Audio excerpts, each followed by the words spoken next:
Welcome to my channel. Here, we share inspiring stories of brave and strong people. Maybe you'll see yourself or someone you know in these stories. Thank you for watching. Harmony Springs was a place where time moved slowly, where neighbors greeted each other by name. And the biggest excitement was the annual pie contest. But when the sound of roaring engines shattered the morning calm, everything changed. The Black Vultures arrived without warning, their motorcycles tearing through the quiet streets like a thunderstorm. People watched from behind curtains, their hearts pounding as the gang made their presence known. No one dared to step forward. That is, until a quiet stranger named Maggie Dalton stood in their path. Her unflinching gaze a challenge the gang couldn't ignore. Drop a comment and share where you're joining us from. If stories like this resonate with you, hit subscribe so you don't miss our next inspiring journey coming tomorrow. Harmony Springs had always been the kind of town that seemed frozen in time. Nestled in a valley surrounded by rolling hills and oak trees, it was a place where everyone knew each other's name, and secrets were hard to keep. The mornings in Harmony Springs started the same way each day. The sun rose slowly over the rooftops, casting a golden glow on the red brick buildings lining Main Street.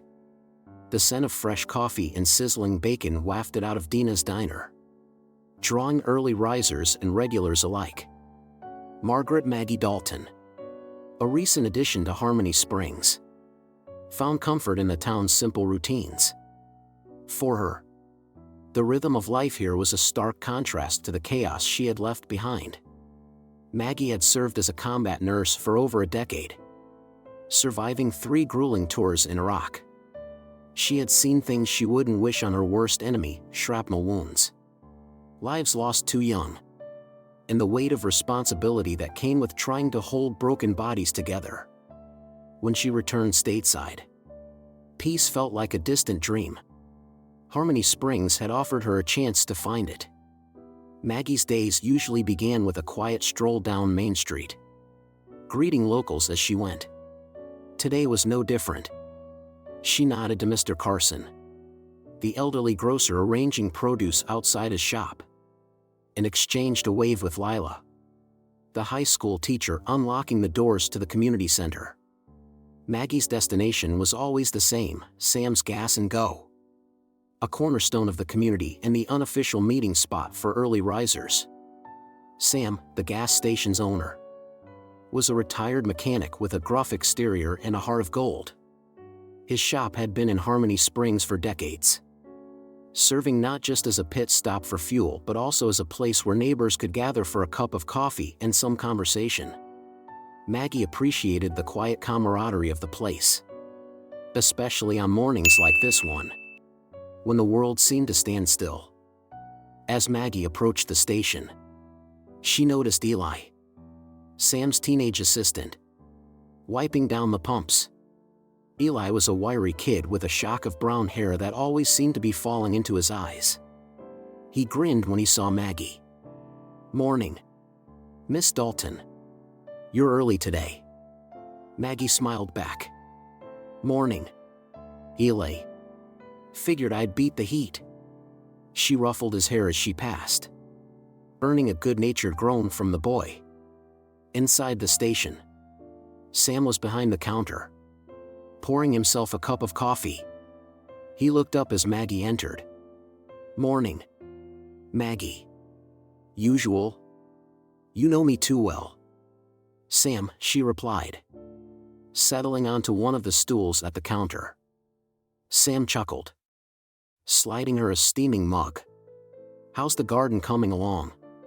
"Slowly but surely," Maggie said, wrapping her hands around the cup. "Tomatoes are finally starting to come in." Their conversation was interrupted by the faint, distant sound of engines. At first, it was barely noticeable.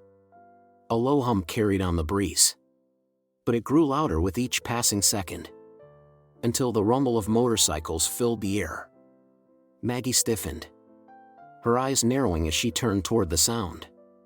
"What the hell is that?" Sam muttered, setting down his coffee and moving toward the window. The first bike came into view. Then another. And another. A line of motorcycles snaked down Main Street, their riders clad in leather jackets adorned with a black vulture insignia. The sight was enough to draw people out of their shops and homes.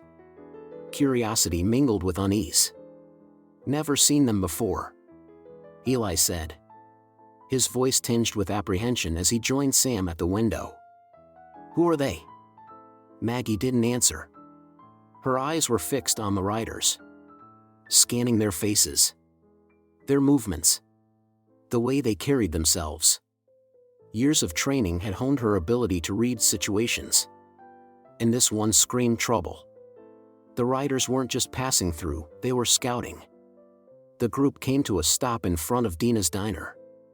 The largest of the riders dismounted first, his boots hitting the pavement with a heavy thud. He removed his helmet, revealing a face weathered by years of hard living. His eyes, sharp and calculating, scanned the street before landing on the gas station. "That's their leader," Maggie said quietly, more to herself than anyone else. Sam glanced at her, his brow furrowed. "How do you know?" "He's watching," Maggie replied. Leaders always watch first. The man, Cobra, as Maggie would later learn, started toward the gas station. The other riders stayed back, leaning against their bikes or lighting cigarettes. But their presence was enough to set the town on edge. Cobra reached the gas station, his gaze sweeping over Sam, Eli, and finally landing on Maggie. A slow, predatory smile spread across his face. Well, he drawled, his voice gravelly. "Looks like we found the heart of Harmony Springs." Sam stepped forward, his stance defensive. "Can I help you?" Cobra ignored him, his attention still fixed on Maggie. "You got a name?" "Maggie," she said, her voice steady. "And you are?" "Cobra," he replied, the smirk never leaving his face. "Nice little town you've got here. Real quiet. Real easy." Maggie met his gaze without flinching. "We like it that way." Cobra chuckled, but there was no humor in it. "Well, Maggie, I've got a feeling we're gonna be seeing a lot more of each other." He turned on his heel and sauntered back to his bike, the sound of his boots echoing in the tense silence. As the engines roared back to life and the gang rode off, the unease they left behind lingered in the air. Maggie's jaw tightened as she watched them disappear down the road. "Sam," she said, her voice firm, "we've got a problem." The stillness of Harmony Springs felt fragile in the wake of the Black Vulture's arrival. Though the gang had left for the moment, the unease they'd stirred lingered, thick and heavy. Maggie Dalton stood by the window of Sam's Gas and Go, her sharp eyes scanning the street as if expecting the gang to return any second. Eli, still pale from the encounter, leaned against the counter. "Did you see the way that guy looked at us?" he said, his voice barely above a whisper. Sam grunted as he adjusted the security monitor behind the counter. "Yeah, kid. I saw it. They weren't just passing through. They were sizing us up." Maggie nodded. "They're testing the waters, figuring out how far they can push." She sipped her coffee, her grip steady despite the tension in the air. "It's not the first time I've seen something like this." Sam's eyes flicked to her. "Military?" Maggie gave a small, grim nod. "Different uniform. Same tactics." She set her mug down and turned to face them. "First, they make an appearance. Then, they'll start testing boundaries, vandalism, intimidation. Whatever it takes to see how we react." Eli's face twisted in concern. "What do we do?" Maggie's voice was calm but firm. "We don't give them an inch. They're looking for weakness. If they think they can walk all over us, they will. Sam crossed his arms, his jaw tightening. Easier said than done. Most folks in this town aren't fighters. They don't have to be, Maggie said. But we do need to be smart. Start with small things, locking doors, installing cameras. Show them we're paying attention. The conversation was interrupted by the sound of a motorcycle engine roaring down the street. Sam and Eli tensed. But Maggie stayed still, her eyes narrowing as she glanced out the window. One rider, clad in the same leather jacket with the vulture insignia, cruised slowly past the gas station. He didn't stop but turned his head just enough to give a lingering, deliberate look at the shop before continuing on. Recon, Maggie murmured. They're watching us now. Sam's lips pressed into a thin line. This used to be a quiet place, he muttered. What the hell do they want with Harmony Springs? Maggie's gaze didn't waver from the street. It's not about what we have. It's about what they can take. Later that day, the streets of Harmony Springs buzzed with talk of the bikers. Dina's diner, the unofficial hub of town gossip, was packed with anxious chatter. Lila, the high school teacher, sat at the counter with a cup of tea, her usually cheerful demeanor replaced with a furrowed brow. Do you think they'll come back? She asked, her voice tinged with worry. Maggie, seated at a corner table, looked up from her notebook. She'd been sketching a rough map of the town, marking key locations and potential weak spots. They will, she said plainly. The question is when. Lila's eyes widened. And what do we do if they do? We get ready, Maggie replied. Start with the basics. Make sure every business has working locks and lights. Get cameras if you can. And keep an eye out for anything unusual.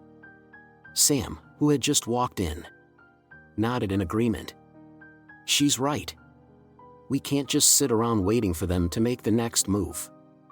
The din of conversation quieted as the townspeople listened to Maggie and Sam. Maggie stood, holding the map she'd drawn. Harmony Springs is small, but that's an advantage.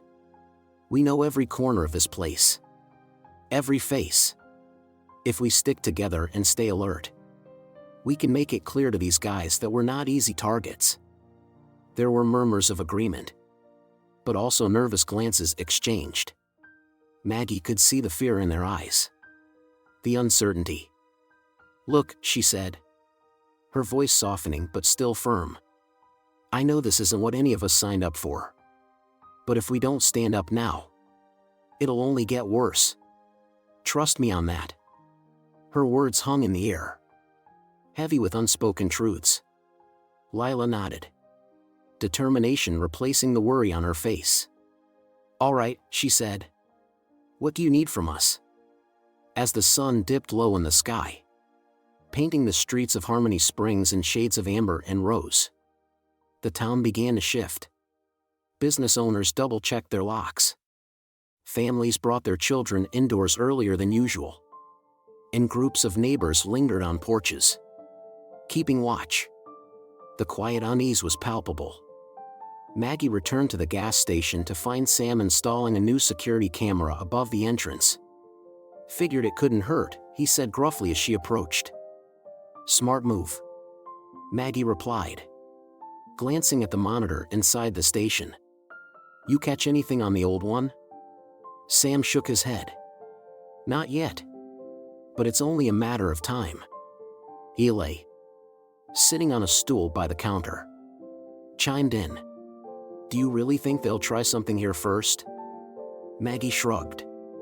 Could be anywhere. That's why we need to be ready everywhere. She looked at Eli, her expression softening slightly. You holding up all right, kid? He nodded, though his face betrayed a hint of doubt.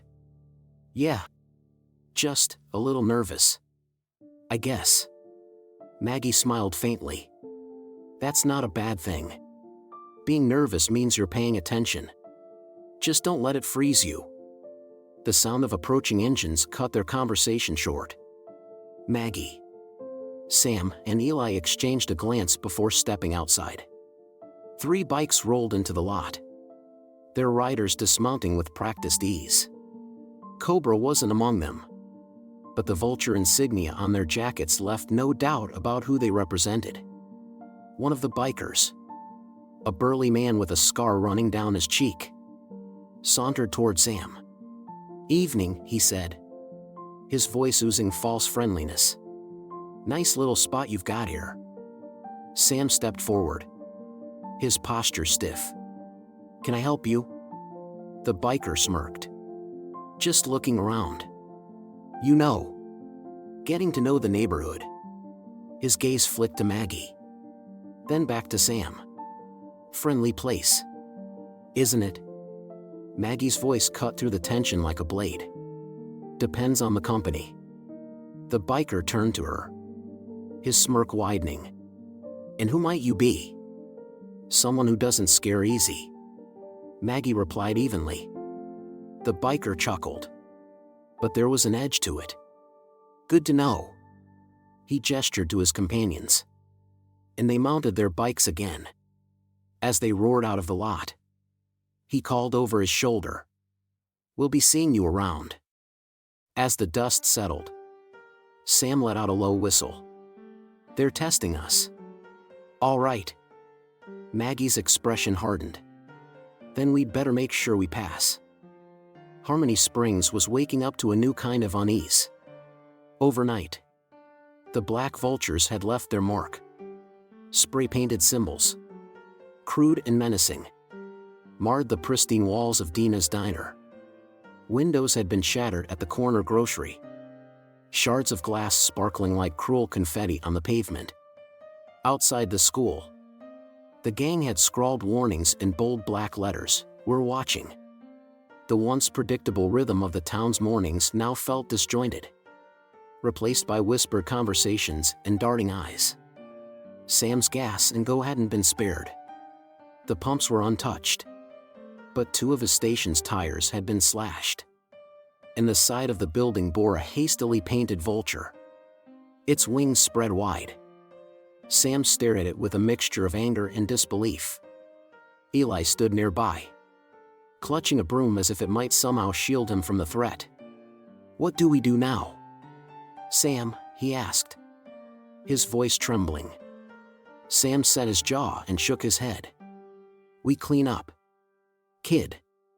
That's what we do." But Maggie, who had arrived moments earlier, placed a steady hand on Eli's shoulder. "Not yet," she said. Her gaze was fixed on the graffiti, her expression unreadable. "Leave it for now." Sam frowned. "Leave it? Why?" "Because it's a message," Maggie replied. "And we need to understand what they're saying before we decide how to answer." Eli shifted uncomfortably. "It's pretty clear, isn't it? They want us scared." Maggie's eyes met his, calm and unwavering. "That's right. And fear only works if you let it. We're not going to give them that power." Sam's frustration simmered beneath the surface. "And in the meantime, what happens when they come back?" Maggie glanced down the street, where other residents were beginning to emerge from their homes, their expressions a mix of curiosity and anxiety. "We start paying attention," she said, "and we stay calm. Panic is what they're counting on." By mid-morning, word of the vandalism had spread. Dina's diner was unusually quiet, the usual clatter of dishes and lively chatter replaced by subdued conversations. At one of the booths, Lila sat with her hands wrapped around a cup of tea, her face drawn with worry. "They're just kids, you know," she said, her voice soft but strained. "My students. They're scared. One of them saw the gang outside the school last night. She's too afraid to come to class today." Across the table, Maggie listened intently. "It's not just kids. Lila continued, her voice breaking. This whole town is scared. I'm scared. Maggie reached out, her hand steady on Lila's. Fear is normal, she said gently. But what matters is what we do with it. The black vultures want us to feel powerless. If we let them, they'll win without ever having to fight. Lila nodded, though her expression remained uncertain. But what can we do? They're bigger than us. Stronger. Maybe. Maggie admitted. But they're not smarter. And they're not braver. This town has more strength than they realize. We just need to show it.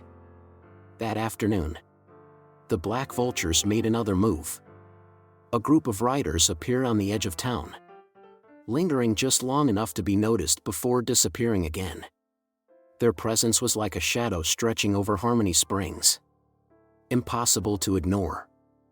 Eli saw them first as he was restocking shelves at the gas station. He froze, the box of motor oil slipping from his hands. Maggie, he called, his voice tight with alarm. They're back. Maggie joined him at the window, her sharp eyes taking in the scene. 4 bikers, idling at the edge of the lot, their engines rumbling like distant thunder. One of them, the man with the scar who'd been at the gas station before, met her gaze through the glass. He grinned and tipped an imaginary hat before revving his engine and leading the group away. Sam appeared behind them, his face grim. They're making sure we know they're still here, he said. And that they're watching, Maggie added. She turned to Eli. You okay? Eli nodded quickly, though his hands were trembling. Yeah. I'm fine. Maggie placed a reassuring hand on his shoulder. You did good. Being aware is half the battle. The other half is not letting them see you sweat. Eli gave her a hesitant smile. I'll work on that. As the day wore on, Maggie began to notice a pattern. The gang's actions weren't random, they were calculated. They were testing boundaries, gauging reactions, and spreading fear without outright confrontation. It was a strategy she recognized from her time overseas. She spent the evening poring over a map of Harmony Springs, marking key locations and noting where the gang had struck. The diner, the school, the gas station, all places with symbolic or strategic value. They weren't just trying to scare the town, they were sending a message. Maggie's jaw tightened as she traced the lines of her map. If it's a game they want, she muttered, then we'll play. By nightfall, the town had settled into an uneasy quiet. Lights burned late in homes and businesses. And the streets, once filled with easy laughter and conversation, were now empty.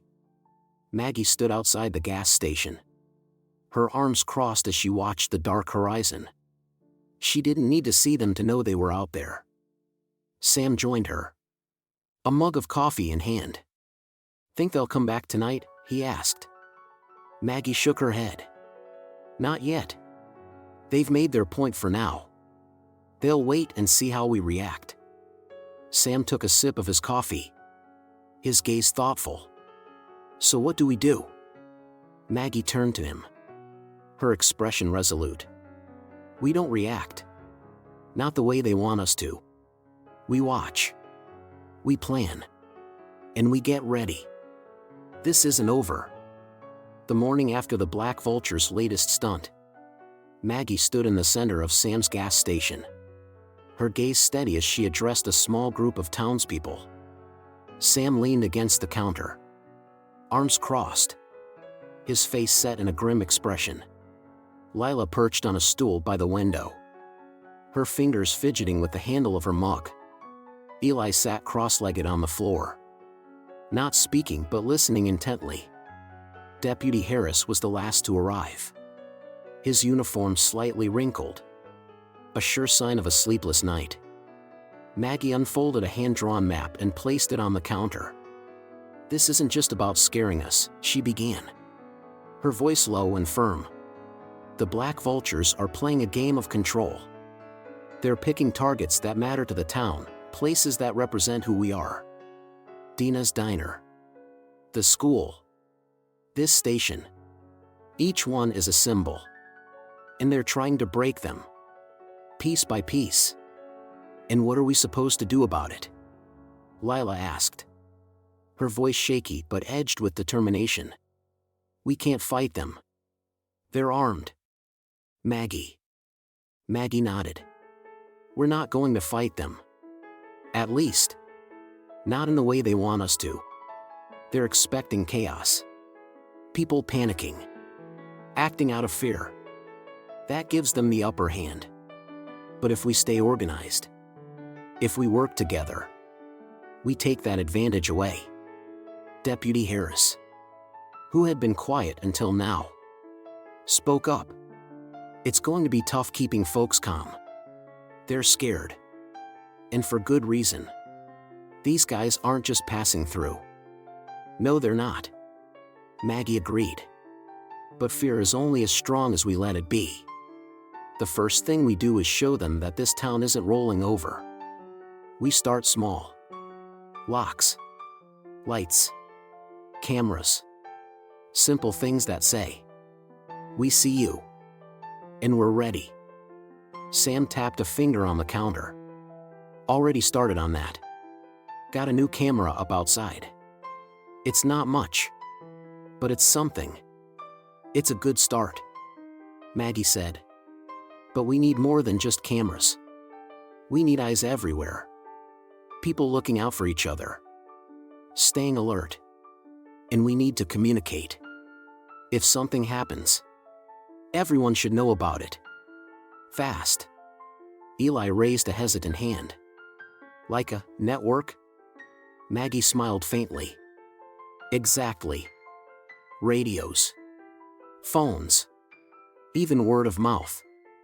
If the vultures make a move, we need to know right away. And we need to respond together. Lila frowned. What about the people who are too scared to get involved? Not everyone's going to be willing to stand up. Maggie's expression softened. That's okay. Not everyone needs to be on the front line. But everyone can do something. Even if it's just keeping an eye on their neighbors or locking their doors at night. The point is to show the vultures that we're not isolated. We're a community. Deputy Harris scratched his chin. And what happens when they push back? Because they will. They're not going to like us standing up to them. Maggie met his gaze squarely. Then we're ready for them. We don't provoke. But we don't back down either. Every time they test us, we respond calmly and deliberately. We show them they can't break us. Sam's lips curved into a small, grim smile. You make it sound simple. It's not. Maggie admitted. But it's possible. And it starts with us. The first test came that evening. As the sun set, painting the town in shades of orange and pink, Maggie stood outside the gas station with Sam and Eli. The graffiti from the night before still scarred the building's side. Bold and defiant. Sam had wanted to paint over it immediately. But Maggie had insisted they leave it for now. If they come back and see it gone, they'll think we're trying to hide, she explained. But if it's still here, it sends a different message. It says, we're not afraid of what you've done. Eli glanced at the graffiti. His expression skeptical. What if they take it as a challenge? Maggie shrugged. Good. Maybe it'll make them think twice about what they're up against. As the first stars began to appear in the sky, the distant rumble of engines broke the quiet. Sam stiffened, his hand tightening on the wrench he'd been holding. Eli's eyes widened, and he took an instinctive step closer to Maggie. The black vultures arrived in a small group this time, 4 riders. Their bikes gleaming under the streetlights. They didn't stop in front of the gas station but slowed down enough to take a good look. One of them, the man with the scar, pointed at the graffiti and laughed. "Hello. guttural sound that sent a chill down Eli's spine. "What now?" Sam murmured, his voice low. Maggie didn't answer immediately. Her eyes stayed on the riders as they disappeared down the road. Only when the sound of their engines faded did she speak. "Now, we keep doing what we're doing. They're testing us, seeing how we react. The fact that they didn't stop means they're not sure what to make of us yet." Eli looked at her, his brow furrowed. "But they'll come back, right?" Maggie nodded. "They will. And when they do, we'll be ready." The next morning, Maggie gathered the group again, this time with a clearer plan. She assigned roles based on each person's strengths. Sam would oversee the station's security. Lila would organize the town's families and ensure the children were safe. And Deputy Harris would coordinate with nearby towns to keep an eye on the gang's movements. Eli, despite his youth, was given an important role as well. "You're observant," Maggie told him. "You notice the graffiti first. And you're quick on your feet. I need you to be our eyes and ears." Eli's chest puffed up slightly at the responsibility, though a flicker of doubt remained in his eyes. "I'll do my best," he said. "That's all I ask," Maggie replied with a small smile. By the end of the day, Harmony Springs felt different. The fear was still there, but it was tempered by a growing sense of purpose. The town wasn't backing down. And for the first time since the Black Vultures had arrived, Maggie felt a glimmer of hope. It wasn't much, but it was enough. The Harmony Springs Community Center, with its peeling paint and creaking wooden floors, had never felt so full. Rows of mismatched chairs were filled with nervous townspeople, their whispers echoing off the high ceilings.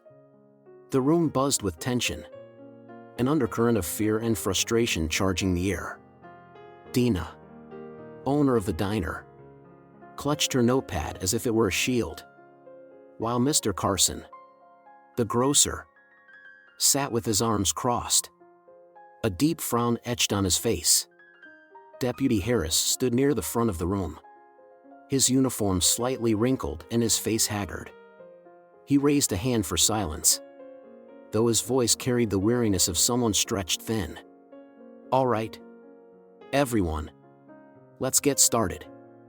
We all know why we're here."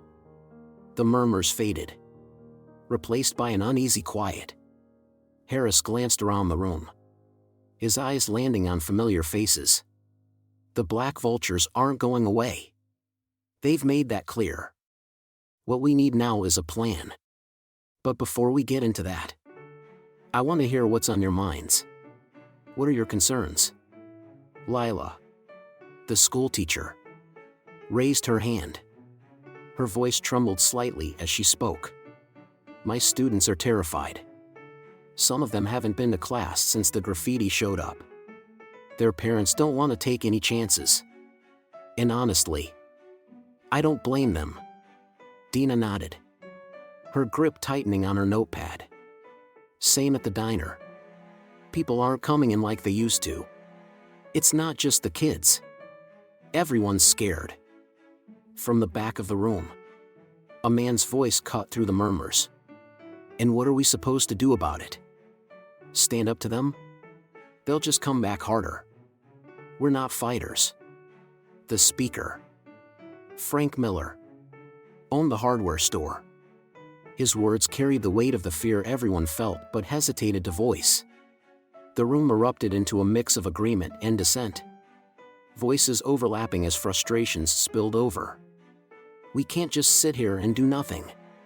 And what if they start hurting people? They've already vandalized half the town. What's next?" Deputy Harris held up his hands, trying to regain control, but his voice was drowned out by the growing chaos. Maggie, seated in the corner of the room, had been silent up to this point. Her arms crossed as she observed the group. Her eyes moved from face to face, taking in the fear, the anger, the uncertainty. Finally, she rose to her feet. "Enough," she said. Her voice calm but firm. It wasn't a shout, but it carried a weight that cut through the noise. The room fell silent, all eyes turning to her. Maggie stepped forward, her posture straight and her gaze steady. "I get it. You're scared. We all are. But sitting here arguing isn't going to solve anything. The black vultures thrive on fear. They want us divided. They want us to feel powerless. And right now, we're giving them exactly what they want." Her words hung in the air. The room so quiet you could hear the creak of the floorboards as she moved to the front. "I've seen this kind of thing before. Different uniforms, different faces, but the same tactics. They test boundaries. They push until they find a weakness. And if we don't push back, they'll keep taking until there's nothing left." Deputy Harris nodded, stepping aside to let Maggie take center stage. She placed her hands on the edge of the table, leaning slightly forward as she addressed the room. "We have two choices. We can sit back, hope this blows over, and pray they don't come for more. Or we can stand together and show them that Harmony Springs isn't an easy target." "And how exactly do we do that?" Frank challenged, his arms still crossed. "By being smart," Maggie replied without missing a beat. "This isn't about fighting them head-on. It's about making it clear that we're organized, that we're watching, and that we're not going to make it easy for them. We start small. Lights, cameras, locks. Everyone keeps an eye out for anything unusual. If something happens, we report it immediately." Lila raised her hand again. "And what if that's not enough? What if they escalate?" "Then we escalate too," Maggie said firmly. "But we do it together. That's the key. The only way this works is if we're united. They're counting on us being too scared to act. Let's prove them wrong." Her words seemed to strike a chord. Dina nodded slowly, and Lila's fidgeting stopped as she sat up straighter. Even Frank's scowl softened, though he still looked unconvinced. "Look," Maggie continued, "I know this isn't easy, and I'm not saying it's going to be. But the alternative is letting them take over our town. Is that what you want?" "No," Dina said quietly, her voice steady. "It's not." "Me neither," Lila added. One by one, others began to murmur their agreement. The fear was still there, but now it was tempered with something else: resolve. Maggie straightened, her gaze sweeping the room. "All right then. Let's get to work." She pulled out a notepad and began jotting down names and tasks. "Deputy Harris, I need you to coordinate with nearby towns. See if they've had any run-ins with the Black Vultures and what they've done about it. Dina, you're in charge of organizing shifts to keep an eye on Main Street. Lila, you're our point person for the school. Make sure parents know what's going on and what steps we're taking." As she spoke, the tension in the room began to ease. People leaned forward, taking notes, asking questions. Even Frank grudgingly offered to provide materials from his hardware store at a discount. The sense of helplessness that had gripped the town was starting to lift, replaced by a growing sense of purpose. By the time the meeting ended, the room was buzzing with energy. The townspeople filed out in small groups, their conversations quieter but more focused. Maggie stayed behind, tidying up the scattered chairs and papers. Deputy Harris approached her, his expression thoughtful. "You did good in there," he said. "They needed someone to give them direction." Maggie shrugged. "They just needed a reminder of what they're capable of. They've got more strength than they realize." Harris nodded. "Let's hope it's enough." As the remaining townspeople trickled out of the community center, A quieter but determined group lingered behind, those who Maggie instinctively knew were ready to take the first steps toward real action. The air felt heavier now. Not with fear, but with a sense of responsibility. Maggie stood at the front of the room with her map spread out on the table, the edges held down by coffee mugs and a paperweight shaped like a baseball. "All right," she said, her voice calm but firm. "Here's how this is going to work." Deputy Harris crossed his arms and nodded. Standing just off to her right, he was clearly ready to take on more than just crowd control. Lila and Dina sat side by side, their notepads ready, while Sam leaned against the wall, his ever-present wrench dangling from one hand. Eli hovered near the door, his nervous energy contained but evident. Maggie drew a line through the map with her finger, tracing the route that ran along Main Street. "First, we're going to set up a simple communication system. It doesn't need to be fancy: radios, phones, even word of mouth if it's fast enough. What matters is that if something happens, we all know about it immediately. That means assigning point people for different areas." She looked at Dina. "You've got eyes on the diner and Main Street most of the day. Can you keep tabs on what's happening downtown?" Dina's mouth tightened, but she nodded. "I can do that. I'll let you know if anything seems off." Maggie's gaze shifted to Lila. "The school is one of the most vulnerable spots. We need to make sure parents know what's going on and that the kids are safe. You're the most trusted voice for that." Lila swallowed hard but nodded as well. "I'll talk to the parents. We can coordinate pickup times. Make sure no one's left alone." "Good," Maggie said. "Sam, the gas station is another key location. It's a hub for this town. We need to keep it secure. But we also need you watching who comes and goes. Can you handle that?" Sam grunted in affirmation. "Already got a new camera up. I'll keep my eyes open." "Perfect," Maggie replied. "Now, for the next part, we're going to set up observation points. Nothing formal. Just people who can watch key areas from their homes or businesses. We're looking for patterns. Anything unusual. The more we know about what they're doing, the better we can respond." Deputy Harris spoke up. "I can loop in the neighboring towns. See if they've dealt with these guys before. If we can get a read on their movements, that'll give us a big advantage." Maggie nodded. "Do it.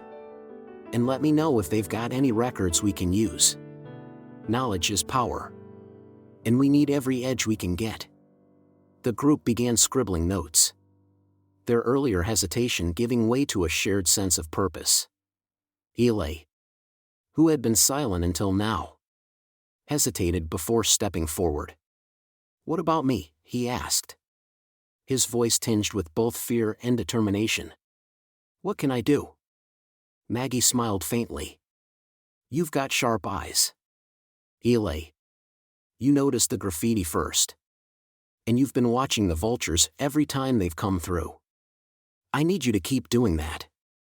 But more importantly, I need you to stay calm. Panic doesn't help anyone."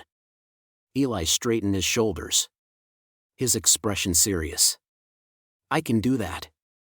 "Good," Maggie said. "You'll be our spotter.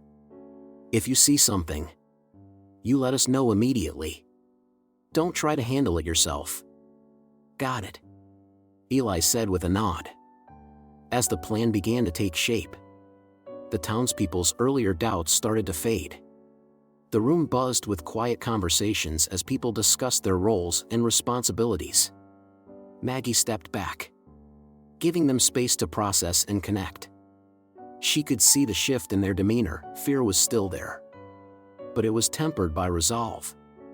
Deputy Harris approached her, his brow furrowed. "You think this will be enough to keep them at bay?" "It's a start," Maggie replied. "We're not trying to win a war here. We're just showing them that Harmony Springs isn't going to roll over. That alone might make them think twice. Harris nodded, though the doubt lingered in his eyes. Let's hope it works. Maggie's lips quirked in a faint smile. Hope is good, but preparation is better. We'll be ready. As the meeting wound down, Maggie gathered the group for one final point. Before we wrap this up, there's something else you all need to know, she said, her voice steady. The vultures are counting on us to be reactive. They're hoping we'll make rash decisions out of fear. We can't give them that satisfaction. Every move we make needs to be deliberate. Every response calculated. Lila raised a hand. And what if they escalate? What if they start hurting people? Maggie's expression hardened. If it comes to that, we'll deal with it.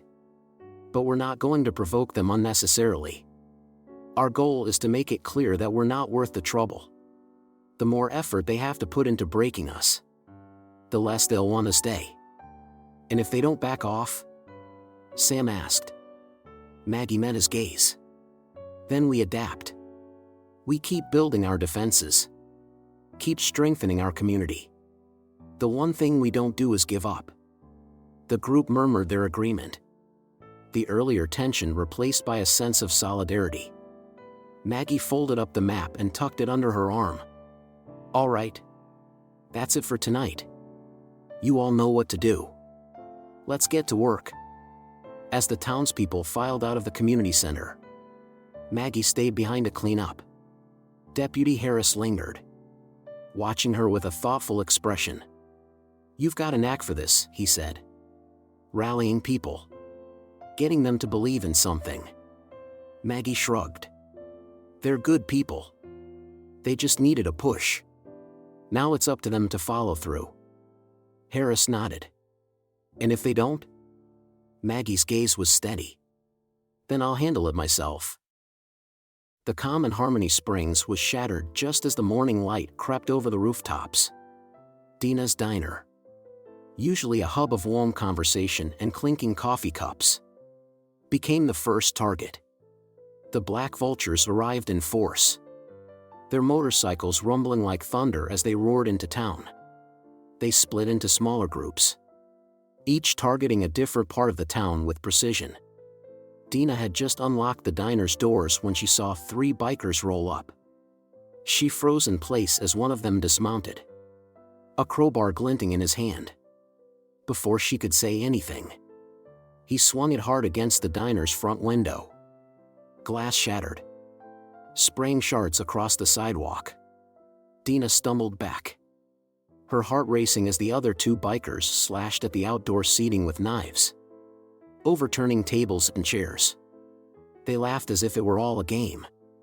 At the same time, another group of vultures descended on Sam's gas and go. Sam was in the back office when he heard the first crash, a tire iron smashing against the metal pump housing.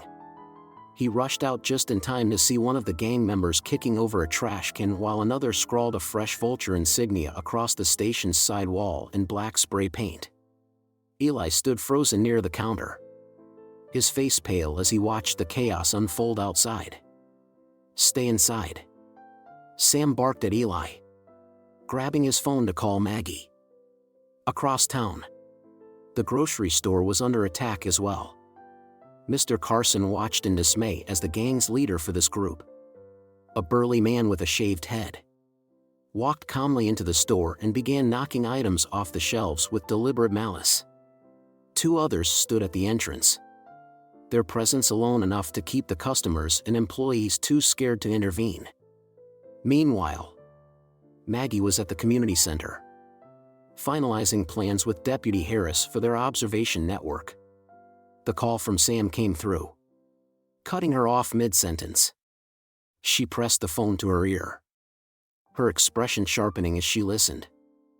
They're here, Sam said, his voice tight. They're hitting multiple spots at once. Maggie's mind raced. Are you and Eli safe? For now. But they're making a mess out front. Stay put and keep an eye on them. I'll handle it. She hung up and turned to Harris. They're testing us. Let's see how well our defenses hold. Harris nodded grimly, reaching for his radio. I'll alert the patrols. What's your move? I'm heading to the diner, Maggie replied. If they're spreading out, that means they've thinned their numbers. We can use that to our advantage.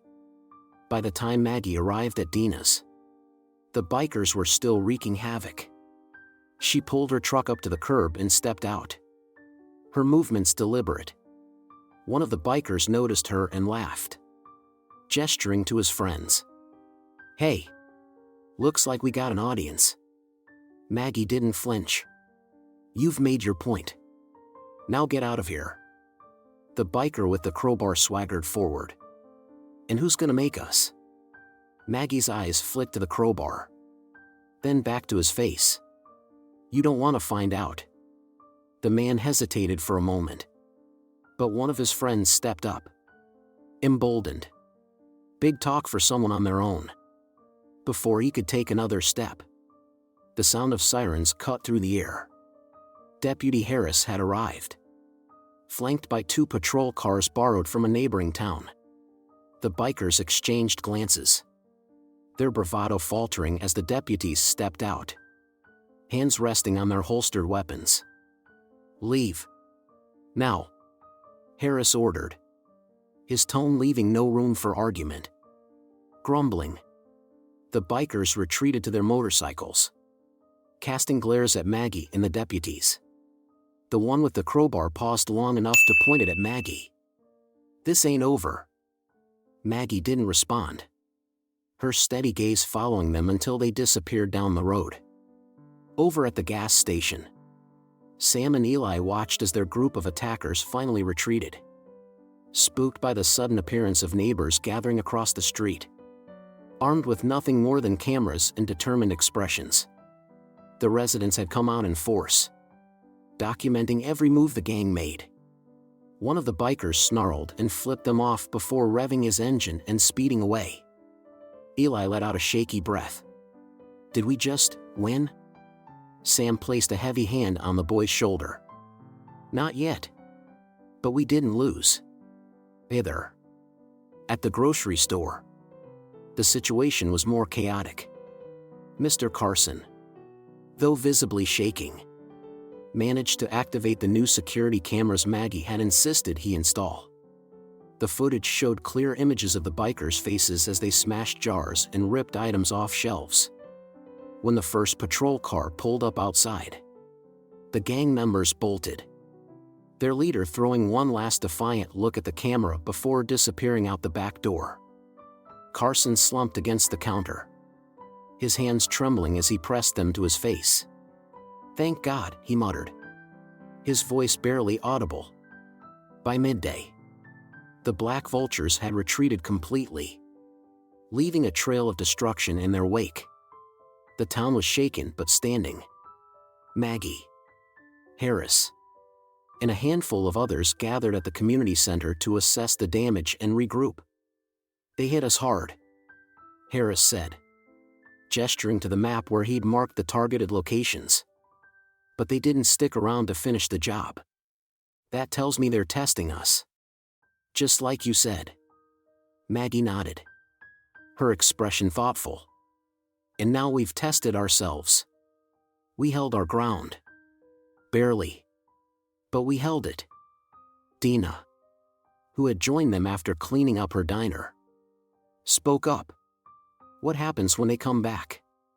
They're not going to just give up. No, they're not. Maggie agreed. But next time, we'll be ready for them. We know their tactics now. And more importantly, they know we're not easy targets. Harris glanced at her. You think that'll be enough to make them back off? Maggie's gaze hardened. No. But it'll make them think twice. And that's the first step. The aftermath of the initial attacks left Harmony Springs bruised but not broken.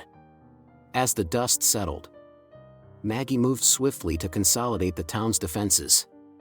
Small groups of townspeople began gathering outside key locations, a mix of nervous energy and determination evident in their faces. The hastily formed observation network Maggie had set up became their lifeline. Messages crackled over the radios as updates came in from all corners of town. At Dina's diner, a group of neighbors worked together to clean up the shattered glass and overturned furniture. Dina stood at the counter, her lips pressed into a tight line as she coordinated their efforts. When Maggie arrived, Dina turned to her with a mix of frustration and resolve. "They think they can scare us off," Dina said, gesturing to the damaged storefront. "But they're wrong." Maggie nodded. "They're counting on fear to break us. Let's make sure it doesn't." The sound of motorcycles rumbled faintly in the distance. The townspeople froze, their gazes darting toward the sound.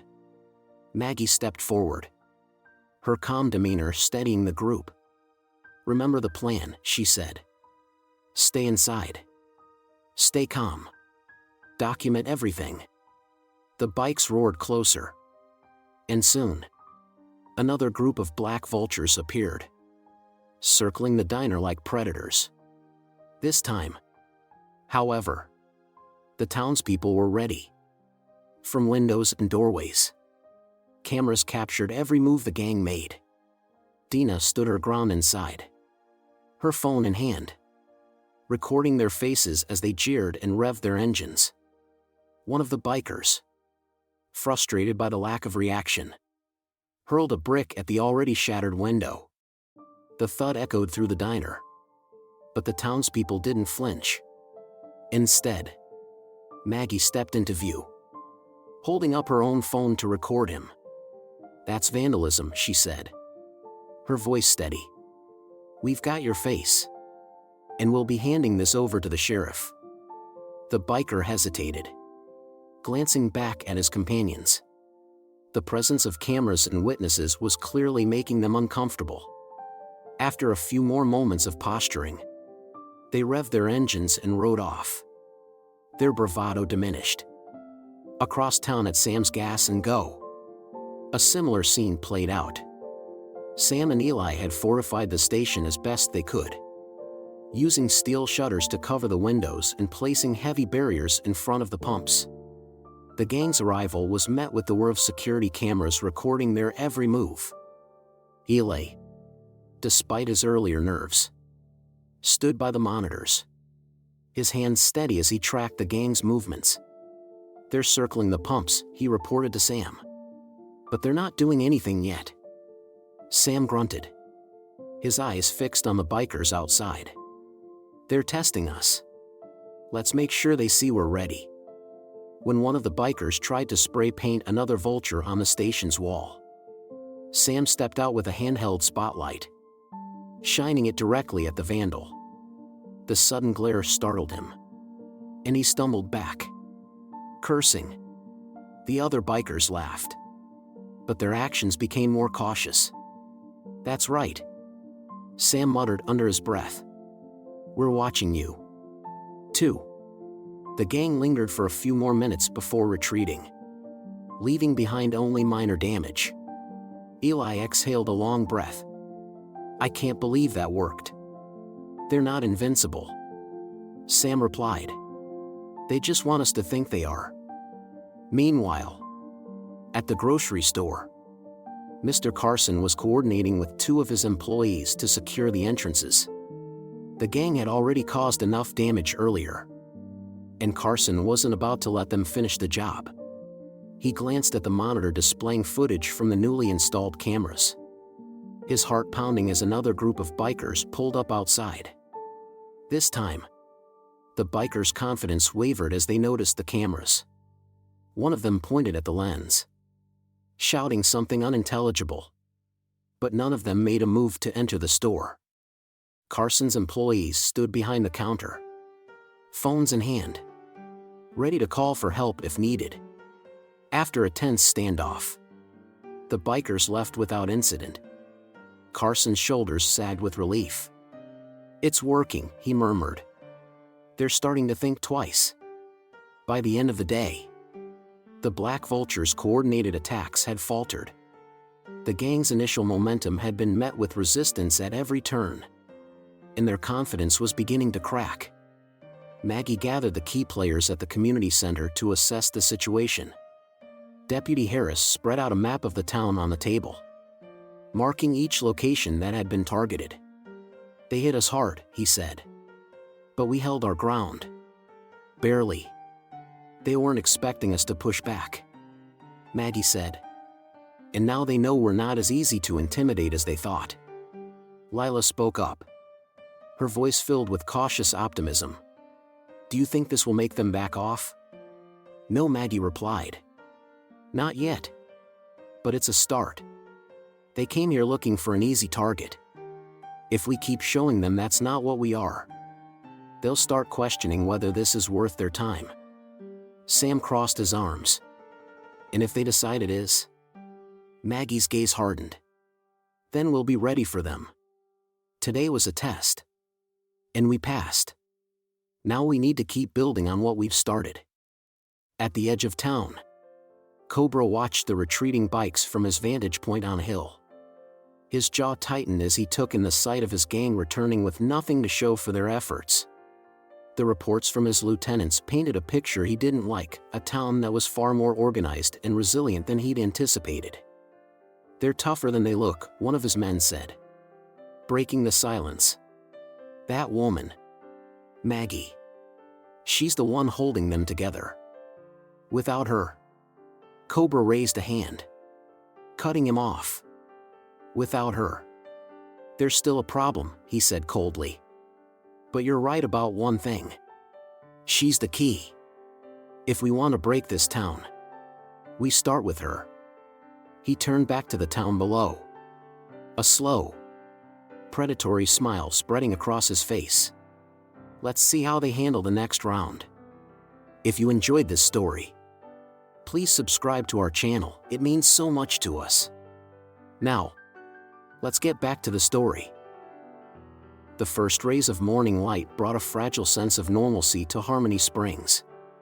But it was just an illusion. The scars of the Black Vulture's attacks lingered, etched into broken windows and scuffed walls. The air was heavy with tension, as if the whole town were holding its breath, waiting for the other shoe to drop. Maggie sat alone on the steps of the community center, a cup of coffee cooling in her hands. The calm after the storm had always been the hardest part for her. It was the silence that came after a firefight, the time when you counted losses and prepared for the next wave. She stared out at the quiet streets, her mind drifting back to her time overseas. She'd been in situations like this before, in places where tension seeped into every corner, where the fight never truly ended. "You okay?" The voice pulled her back to the present. She looked up to see Lila approaching, a stack of flyers in her hands. The schoolteacher looked tired but determined. "Just thinking," Maggie replied, managing a small smile. "What's that?" Lila held up the flyers. "Meeting notices. I'm making sure everyone knows about tonight's town meeting. We need everyone on the same page if we're going to make it through this." Maggie nodded. "Good idea. How's everyone holding up?" Lila hesitated. "Some better than others. The parents are scared, but they're doing their best to keep things normal for the kids. I've been organizing playgroups and activities at the school to keep them busy. It helps. At least a little. That's important," Maggie said. "They need to feel safe, even if it's just for a little while." Lila nodded, her expression softening. "What about you? Are you holding up?" Maggie's smile didn't reach her eyes. "I'm fine. Just focused on what needs to be done." At the gas station, Eli was sweeping the lot, his movements slow and distracted. Sam watched him from the doorway, concern etched into his weathered face. The boy had been quieter than usual since the skirmish, the weight of what had happened settling heavily on his young shoulders. "Hey, kid," Sam called, stepping outside. "You missed a spot." Eli glanced up, managing a weak smile. Sorry. I'll get it. Sam leaned against the doorframe, crossing his arms. You don't have to apologize. Just saying you might want to focus a bit more. That's all. Eli sighed, leaning on the broom. It's hard to focus. I keep thinking about them. The gang. What if they come back? They probably will. Sam said bluntly. But that's why we're getting ready. So when they do, we'll be ready for 'em. What if I'm not ready? Eli's voice was barely above a whisper. Sam stepped forward, placing a hand on the boy's shoulder. Listen to me. You're doing more than most people would in your shoes. You're helping. That's what matters. Fear's normal. Kid. It's what you do with it that counts. Eli nodded slowly, taking a deep breath. Okay. I'll keep helping. As the day wore on, the townspeople worked tirelessly to fortify their defenses. At the diner, Dina directed a group of volunteers as they installed metal shutters over the windows. At the grocery store, Mr. Carson and his employees reinforced the back door with heavy wooden beams. Everywhere Maggie went, she saw the signs of a community coming together, their fear giving way to determination. Deputy Harris met Maggie outside the school, where Lila was helping parents organize a carpool schedule. We've got patrols set up along the main roads, Harris said. I've also been coordinating with the neighboring towns. If the vultures make a move, we'll know about it. Good work, Maggie replied. How's the morale? Harris shrugged. Could be worse. People are nervous, but they're not giving up. That's something. Maggie glanced toward the horizon, where dark clouds were beginning to gather. They'll come back, she said quietly. It's just a matter of when. Harris followed her gaze. And when they do? Maggie's expression hardened. We'll be ready.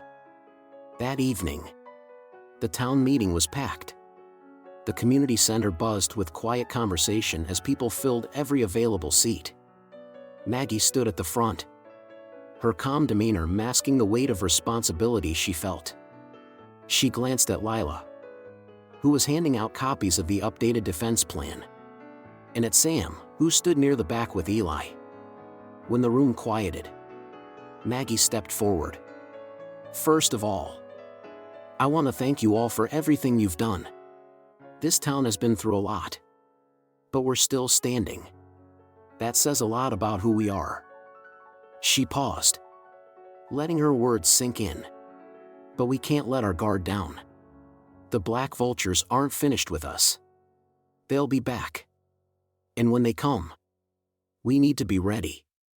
That means sticking to the plan, keeping communication lines open, and watching out for each other. Deputy Harris stepped up beside her. We've already made progress, he said. The patrols are in place, and we've got support from neighboring towns. But the most important thing is that we stay united. They want us scared and divided. We can't give them that. The crowd murmured their agreement, and Maggie felt a spark of hope. These people had faced down fear and come out stronger. They weren't soldiers, but they were fighters in their own way. As the meeting wrapped up, Maggie lingered at the front, answering questions and offering reassurances. When the last of the townspeople had filed out, she sat down, exhaustion creeping in. Lila approached, sitting beside her. You did good, Lila said. People trust you. Maggie shook her head. It's not about trusting me. It's about trusting each other. That's what's going to get us through this. Lila smiled faintly. Still, it helps to have someone like you leading the way. Maggie didn't respond. Her eyes drifted to the window, where the dark clouds had thickened. Somewhere out there, the black vultures were regrouping. plotting their next move. She could feel it. A storm brewing on the horizon. Late that night, Maggie sat by the radio, listening to the quiet hum of static punctuated by occasional check-ins from the patrols. The stillness of the night was deceptive. A thin veil over the tension that simmered beneath the surface. She leaned back in her chair, her thoughts drifting once again to her time in the military. She'd seen this before, the calm before the storm. The brief moment of peace that came just before everything fell apart. But Harmony Springs wasn't a battlefield. It was a community, full of people worth fighting for. That thought gave her strength. As she closed her eyes, the radio crackled to life. "This is Patrol 2. We've got movement on the East Road. Looks like bikers." Over. Maggie's eyes snapped open, her exhaustion forgotten. She grabbed the radio. "Patrol 2. Keep your distance and report back. Don't engage." Over. "Copy that." Over. She set the radio down, her mind racing. The storm was coming. And this time, she was ready. Harmony Springs awoke to the sound of engines roaring, louder and closer than before. The rumble was unrelenting. Like an approaching storm, Maggie stood at the community center, her radio crackling with hurried voices. She grabbed the receiver, her voice steady but firm. "Everyone, stay in position.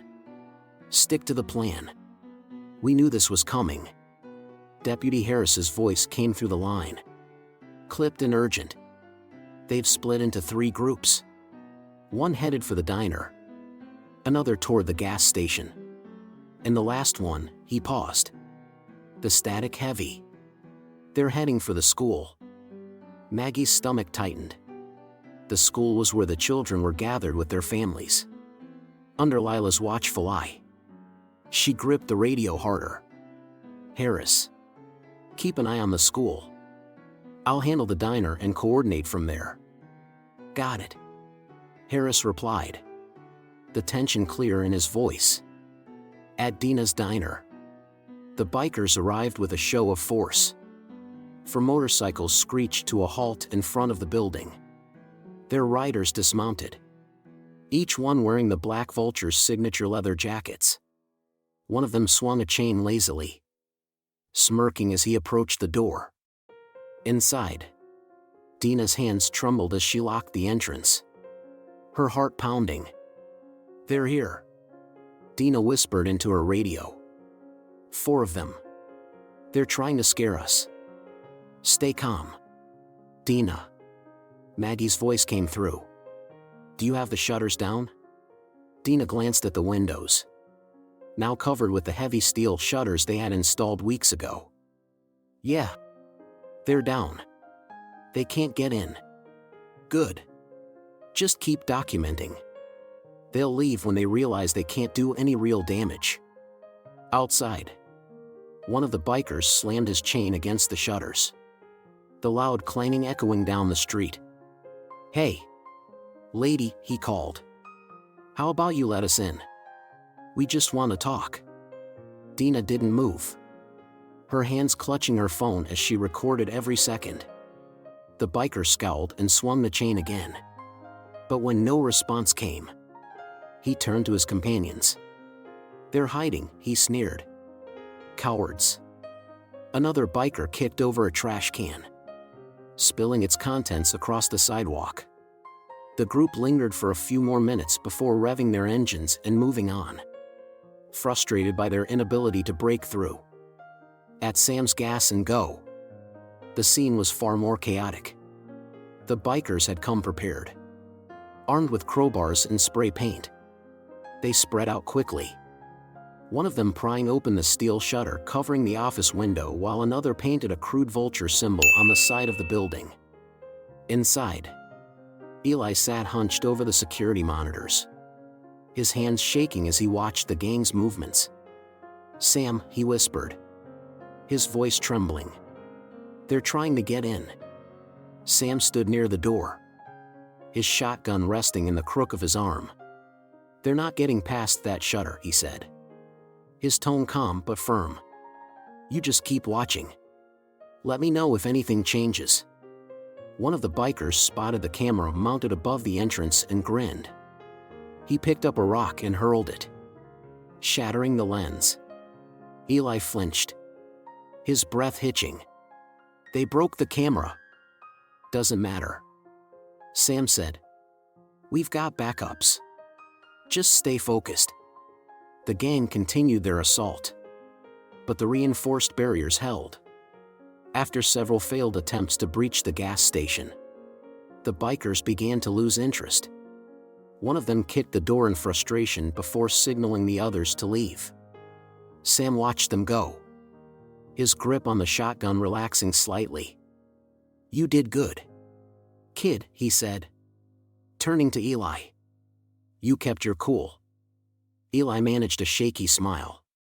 "Thanks, Sam." At the school, the situation was the most dire. Lila had gathered the children and their families in the gymnasium, where they were barricaded behind rows of desks and chairs. The faint sound of motorcycles outside sent waves of panic through the group. "Stay calm," Lila said, her voice steady despite the fear in her eyes. "They're just trying to scare us." One of the bikers banged on the gym doors, his voice muffled but menacing. "Come on out. We know you're in there." Deputy Harris arrived moments later, his patrol car skidding to a halt in front of the school. He stepped out, his hand resting on his holstered weapon. "You boys lost," he called, his tone sharp. The bikers turned to face him, their posturing faltering slightly at the sight of the deputy. "Just checking on the kids," one of them said, smirking. "Consider them checked," Harris replied. "Now get out of here before I make this official." The bikers exchanged glances before backing away, their confidence shaken. Harris waited until they were out of sight before entering the school. Lila met him at the door, her shoulders sagging with relief. "Thank you," she said. "I didn't know how much longer we could hold out." Harris nodded. "You did good, Lila. You kept them safe. That's what matters." Back at the community center, Maggie listened to the updates coming in over the radio. The gang's attacks had caused damage, but no one had been hurt. More importantly, the town's defenses had held. "We're not out of the woods yet," she said, addressing the group of townspeople gathered around her. "They're testing us, looking for weaknesses. But we're still here. We're still standing." A murmur of agreement rippled through the crowd. For the first time, Maggie saw a glimmer of hope in their eyes. The Black Vultures had underestimated Harmony Springs, and now the town was ready to fight back. The tension in Harmony Springs was palpable. But as the minutes ticked by, the town began to find its rhythm. Maggie's voice over the radio was calm and steady, a lifeline to the townspeople who had thrown themselves into the fight. Her clear instructions cut through the chaos, rallying them to regroup and hold their ground. "Focus on the plan," Maggie said, her voice firm. "Don't try to do too much. Stick to your roles. We're stronger together." At the diner, Dina's makeshift barricades were holding, but the gang's persistence was wearing thin. One of the bikers smashed his crowbar against the steel shutters again and again, the clang reverberating through the empty street. Inside, Dina watched from the counter, her phone still recording every move. "They're getting frustrated," she whispered into the radio. "They're not used to people standing up to them." "Good," Maggie replied. "Keep the cameras rolling. The more evidence we have, the better." Finally, the bikers gave up, their curses echoing as they retreated. Dina let out a shaky breath, relief flooding her as the engines faded into the distance. At the gas station, Sam and Eli worked together seamlessly. Sam stood guard at the entrance while Eli monitored the security cameras. His earlier fear replaced by a steely determination. When a small group of bikers returned, attempting to breach the barricades again, Sam didn't hesitate. "Hey!" Sam bellowed, stepping outside with his shotgun. He didn't raise it, but his presence alone was enough to give the gang pause. "You've done enough damage here. Get lost." One of the bikers sneered. "You gonna shoot us, old man?" Sam didn't flinch. "I won't have to if you turn around and leave now." The standoff lasted a few tense moments before the gang backed off, muttering threats as they climbed onto their bikes and sped away. Inside, Eli watched the scene unfold on the monitors, a small smile breaking across his face. "You're pretty good at that," Eli said as Sam stepped back inside. Sam chuckled. "Years of practice, kid. You'll get there." At the school, Deputy Harris and Lila were coordinating efforts to keep the family safe. The children had been moved to a more secure area, their parents forming a protective circle around them. Lila paced the gymnasium, her voice steady as she reassured the group. "We've got deputies outside," she said. "They're not going to let anything happen to us." Outside, Harris had positioned his patrol car as a barricade, the lights flashing in a warning that seemed to keep the bikers at bay. One of the gang members revved his engine, but the show of authority was enough to deter any real action. Harris stood his ground, his hand resting on his holstered weapon. "Not today," he muttered under his breath as the gang eventually retreated. Back at the community center, Maggie continued to coordinate the town's efforts. She monitored the radio, her sharp mind processing the updates as they came in. When the call from Sam came through, reporting the gang's retreat from the gas station, she allowed herself a brief moment of relief. "Good work," she said. "Everyone's holding strong. Keep it up." But the fight was far from over. The gang regrouped on the outskirts of town, their frustration evident in the way they revved their engines and shouted at each other. Cobra watched from a distance, his face unreadable as he assessed the situation. One of his lieutenants approached, scowling. "They're not backing down," the man said. "This town's tougher than it looks." Cobra's lips curled into a dangerous smile. "That just makes it more fun. Let's see how long they can keep this up." The next wave of attacks came swiftly. The bikers struck multiple locations at once, their efforts more coordinated and aggressive than before. At the grocery store, Mr. Carson and his employees fought to hold the line. When the bikers tried to break through the reinforced back door, Carson grabbed a baseball bat and stood his ground.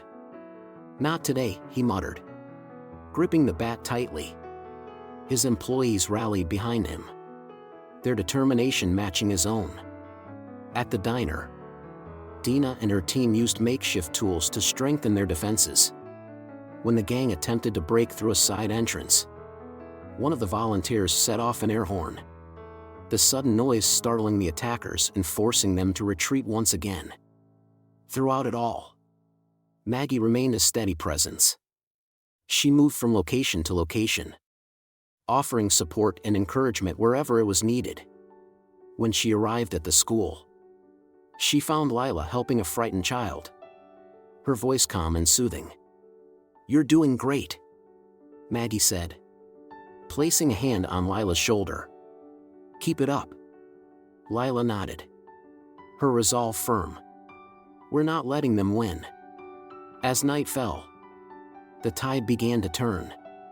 The gang's repeated failures were taking their toll, their frustration growing with each passing hour. Cobra watched from a distance, his jaw clenched as he observed his gang's efforts unraveling.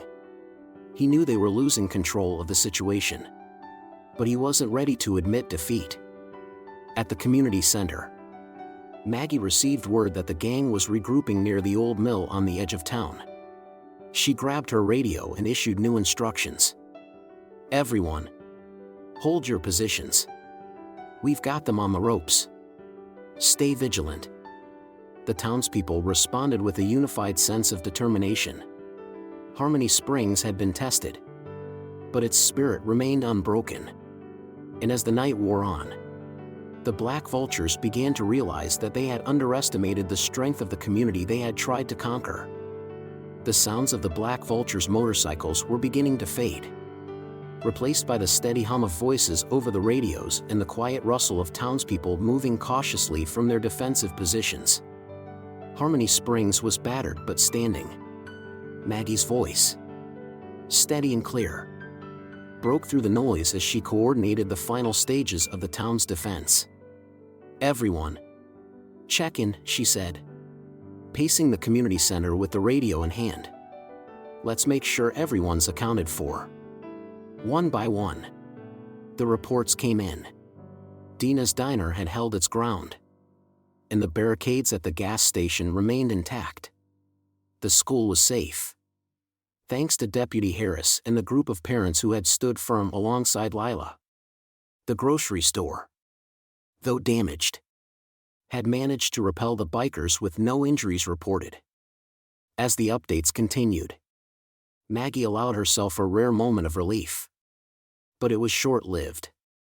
The radio crackled again, this time with Harris's voice, calm but urgent.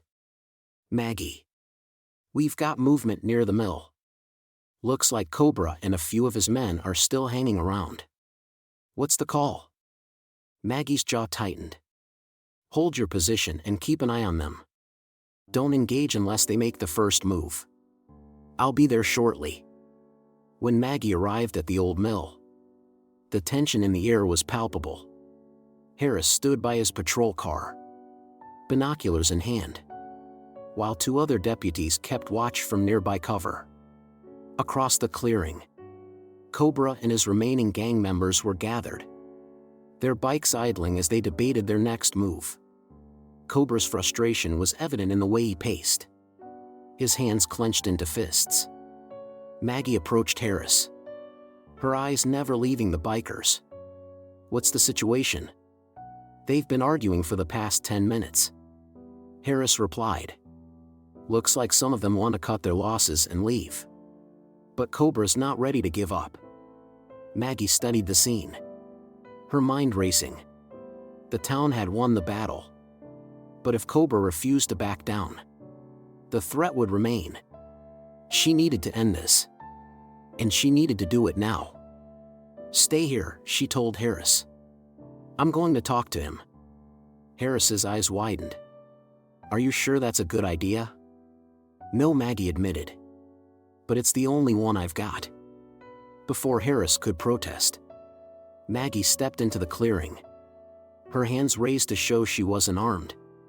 Cobra spotted her immediately, his expression darkening. He gestured for his men to stay back as he strode forward to meet her. "You've got guts. I'll give you that," Cobra said, his voice dripping with sarcasm. "But guts only get you so far." Maggie met his glare without flinching. "You've lost, Cobra. Your gang's scattered. Your plans are in shambles. And this town isn't going to give you what you want. It's over." Cobra sneered. "You think this is over just because you won one little fight? You don't know who you're messing with."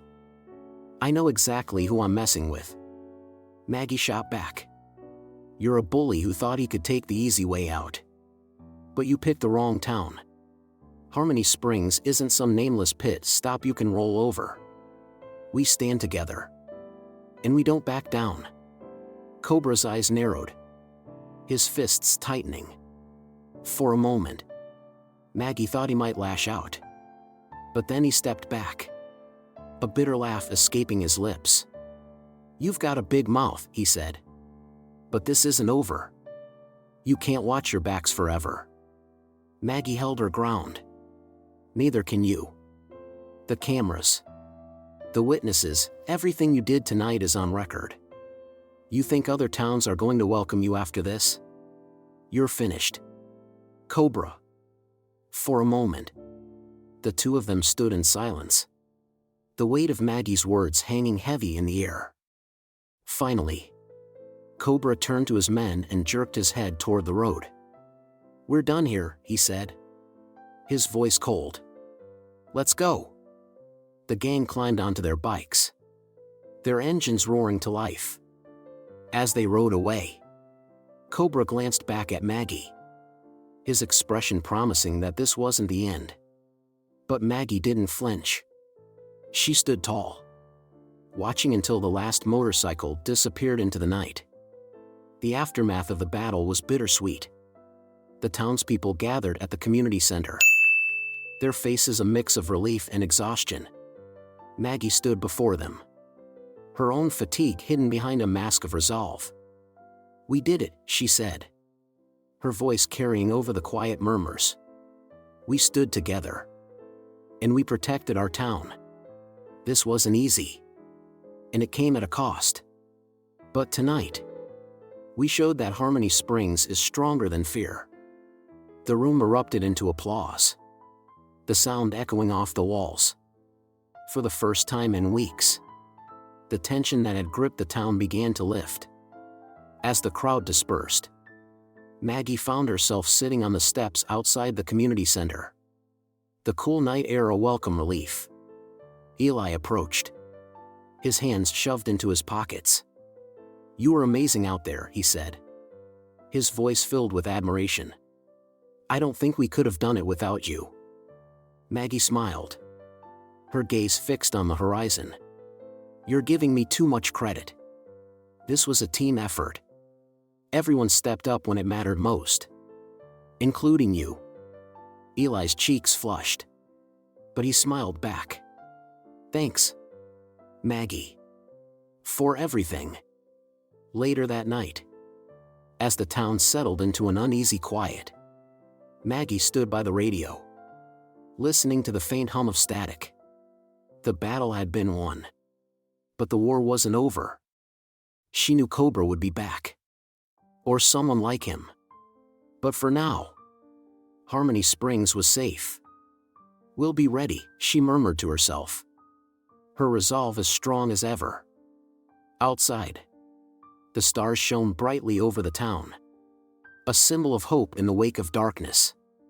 Harmony Springs had proven its strength, and no matter what came next, Maggie knew they would face it together.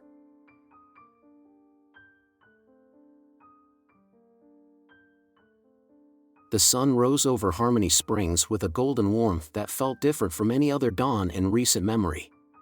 The town, still bearing the scars of its battle, buzzed with a new sense of purpose. Broken windows were being boarded up, shattered glass swept into piles, and damaged signs were taken down for repair. The people of Harmony Springs were healing together. Maggie stood on the steps of the community center, watching the activity unfold. Her body ached from the past day's events, but her spirit felt lighter than it had in years. She sipped her coffee, her eyes scanning the street as residents moved back and forth, laughter and conversation replacing the fear that had gripped them for so long. Lila appeared beside her, carrying a basket filled with freshly baked muffins. She offered Maggie one, a soft smile on her face. "Breakfast," she said. "It's the least I could do after everything you've done for us." Maggie took the muffin, feeling a flicker of warmth at the gesture. "You've done just as much," she replied. "Those kids needed you, and you were there for them." Lila shrugged modestly, but her smile grew. "Still, you're the reason this town is standing. If you hadn't shown up at that gas station, who knows where we'd be now?" Maggie didn't respond immediately. Instead, she looked out at the town, where Sam and Eli were fixing the gas station's broken sign.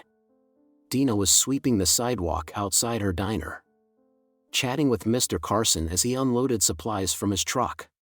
Everyone seemed lighter, stronger. "It wasn't just me," Maggie said finally. "It was all of us. This town found its strength when it mattered most. The recovery effort brought people closer together. Groups of neighbors worked side by side to clean up the damage, sharing stories and laughter as they hammered nails and painted over graffiti.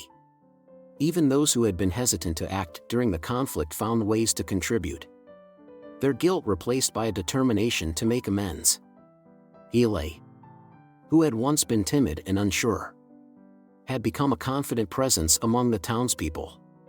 He moved between work crews with ease, carrying tools and offering words of encouragement.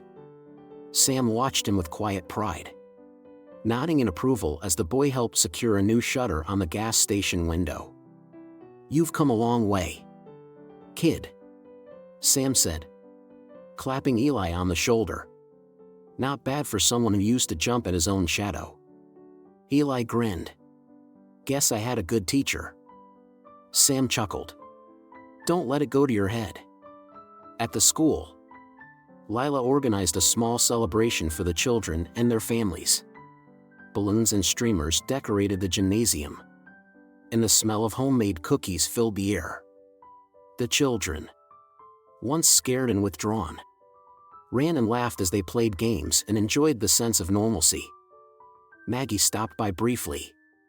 Her presence met with cheers from the kids who had come to see her as a hero. She smiled, kneeling down to speak with a group of them. "Are you staying here forever?" one of the younger children asked. Her wide eyes filled with hope. Maggie hesitated, glancing at Lila, who stood nearby. She had spent so much of her life moving from one place to the next, never staying anywhere long enough to feel at home. But Harmony Springs was different. These people had fought beside her, trusted her, and welcomed her. It was a place worth staying for. "I think I just might," Maggie said, smiling at the children. As the day turned into evening, the town gathered for a celebration in the park. Strings of lights hung between the trees, casting a warm glow over the scene. Tables were laden with food, much of it donated by the diner and the grocery store. A makeshift stage had been set up, where local musicians played lively tunes that filled the air with joy. Maggie stood near the edge of the gathering, watching the townspeople laugh and dance. She felt a tap on her shoulder and turned to see Deputy Harris, holding 2 cups of cider. "Thought you might want one," he said, offering her a cup. She accepted it with a nod. "Thanks." Harris leaned against a nearby tree, his gaze following hers. "You know, I've been in this town a long time, and I've never seen anything like this. Not just the fight, but the way people came together afterward. It's inspiring." Maggie smiled. "It is. This place is special." Harris tilted his head, studying her. "You thinking of sticking around?" Maggie glanced at the crowd, at Eli laughing with Lila, at Sam chatting with Dina, and at the children chasing each other around the tables. "Yeah," she said softly. "I think I am." The celebration reached its peak as the musicians struck up a rousing tune, and people began to dance in the open space under the lights. Maggie was pulled into the mix by Dina, who refused to take no for an answer. For the first time in years, Maggie let herself relax, laughing as she stumbled through the steps of the impromptu dance. As the night wore on, the townspeople began to wind down, gathering around the tables to share stories and reflect on what they had been through. Sam stood and raised his cup, his deep voice carrying over the chatter. "To Harmony Springs," he said. "To standing strong when it mattered most. And to Maggie, who reminded us what we're capable of." The crowd erupted into cheers, raising their cups in a toast. Maggie felt her cheeks flush, but she smiled, her heart swelling with gratitude. Later, as the celebration wound down and the townspeople began to head home, Maggie found herself once again on the steps of the community center. The quiet night was a stark contrast to the chaos of the past weeks. But it was a welcome change. Eli approached, carrying a plate of leftover cookies. He sat beside her, offering her one. "You know," he said, "you've made this place better. You've made us better." Maggie took the cookie, smiling at him. "You made yourselves better." "Eli, I just helped you see what you were capable of." He nodded, his expression thoughtful. "Still, I'm glad you're staying." Maggie looked out at the town, at the lights still twinkling in the park and the faint sound of laughter in the distance. For the first time in a long time, she felt at peace. "Me too, Eli," she said. "Me too." The sun rose over Harmony Springs, casting a warm glow across the streets that were once scarred by chaos. Now, a year after the battle against the Black Vultures, the town had transformed into a beacon of resilience. Fresh paint adorned every building. Colorful flowers lined the sidewalks, and the faint sound of laughter floated through the air. Harmony Springs had not just survived, it had thrived. Maggie Dalton strolled down Main Street, her boots scuffing the pavement. She paused in front of the gas station, where Eli was helping Sam install a new sign that read Sam's Gas and More in bold, cheerful letters. The once quiet teenager had grown into a confident young man, his smile broad as he secured the final bolt. "Looks good," Maggie called out, her voice carrying across the lot. Eli turned, his grin widening when he saw her. "Thanks, Maggie. We're making it better than it ever was." Sam wiped his hands on a rag, his gaze soft as he looked at Maggie. "You've got a knack for inspiring people. You know that?" Maggie shrugged, a faint smile playing on her lips. People inspire themselves.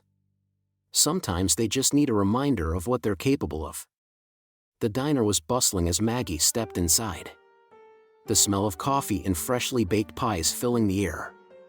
Dina waved her over from behind the counter, where she was pouring a cup of coffee for a regular. "Maggie," Dina said warmly, "you're just in time. I've got a slice of pecan pie with your name on it." Maggie laughed. "You spoil me, Dina. You've earned it," Dina replied, sliding the plate across the counter.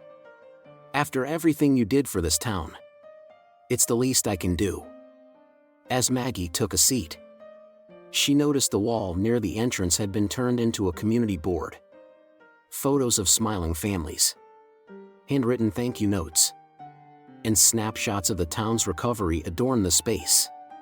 At the center of it all was a framed photo of the townspeople standing together in the park on the night of their victory. Maggie's chest tightened with pride as she spotted herself in the middle of the group, surrounded by faces filled with determination and hope. Across town, the school was hosting a community fair, a vibrant celebration of Harmony Springs' resilience. Children ran between booths, their laughter echoing through the playground. Lila stood near the entrance, coordinating volunteers and handing out maps of the event. "Maggie," Lila called, waving her over. "You made it." Maggie approached, her eyes scanning the bustling crowd. "Wouldn't miss it for the world. Looks like you've outdone yourself." Lila smiled, her face glowing with pride. "This town deserves something special, and you deserve to see the impact you've had. None of this would have been possible without you." Maggie shook her head. "It was all of us, Lila. Every single person here played a part." Lila's expression softened. "Maybe.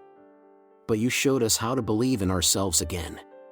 That's not something we'll ever forget." As the day turned to evening, the townspeople gathered in the park for a candlelight ceremony to commemorate the anniversary of their victory.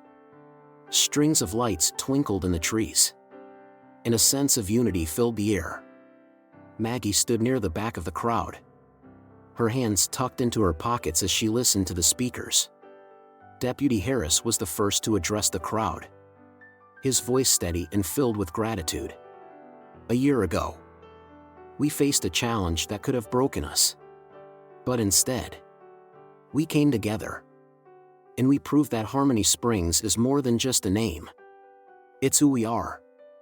Cheers rippled through the crowd as Harris stepped down, followed by Dina, Sam, and Lila, each sharing their reflections on the journey the town had taken. Finally, the microphone was handed to Maggie, who hesitated for a moment before stepping forward. She looked out at the sea of faces, the people who had become her family. "I've seen a lot in my life," she began, her voice steady but filled with emotion. "I've seen what fear can do to people, how it can divide and weaken us. But I've also seen what courage and unity can accomplish. This town is proof of that. You didn't just stand up to a threat, you built something stronger in its place." She paused, letting her words sink in. Harmony Springs isn't just a town. It's an idea.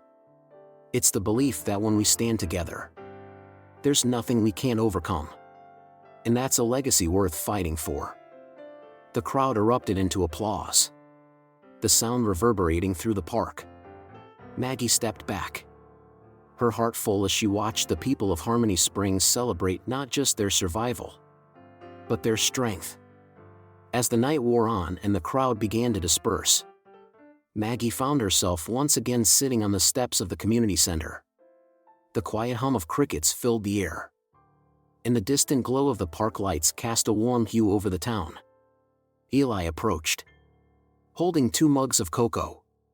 He handed one to Maggie before sitting beside her, his gaze fixed on the stars. "Do you ever think about what's next?" Eli asked after a long silence. Maggie took a sip of her cocoa, her thoughts turning over the question.